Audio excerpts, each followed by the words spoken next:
গাজার আল ওয়াফা মেডিকেল পুনর্বাসন হাসপাতালে দুই ফিলিস্তিনি ছেলে একে অপরের পাশে শুয়ে আছে। তারা দুই ভাই, একজন 8 বছর বয়সী ইসমাইল আবু আল জিবিন ইলিয়াস ও অপরজন 5 বছর বয়সী আবু আল জিবিন। তাদের মা আয়া আবু আউদা তাদের সঙ্গে মৃদুস্বরে কথা বলছিলেন, কিন্তু কোনো শিশুই সাড়া দিচ্ছিল না। গাজা শহরের তেল আল হাওয়া এলাকায় তাদের বাস্তুচ্যুত শিবিরে ইসরায়েলি বোমা হামলার সময় দুই ভাই আহত হয়। এখন তারা বধির, কানে শুনতে পায় না। গাজার 10 জনের 4 জনই এখন বধির।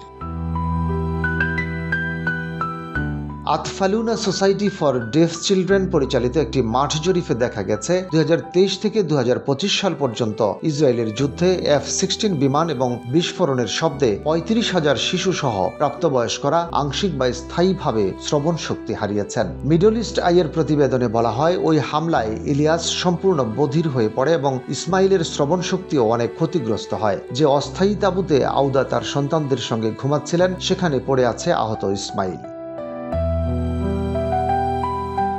তার চোখ ও এক হাত ক্ষতিগ্রস্ত, শ্রবণ শক্তির পুরোটাই নষ্ট হয়ে গেছে। কয়েক সপ্তাহ পর তার মা লক্ষ্য করেন, কথা বললে ছেলেটি আর সাড়া দেয় না, কোনো কিছুই আর শুনতে পায় না। ব্রেন স্টেম অডিটরি পরীক্ষায় দেখা গেছে তার ডান কানের শ্রবণ শক্তি 50% এবং বাঁ কানের 71% হারিয়ে গেছে। ইলিয়াসের অবস্থা আরও গুরুতর, সে 18 দিন ধরে কোমায় ছিল।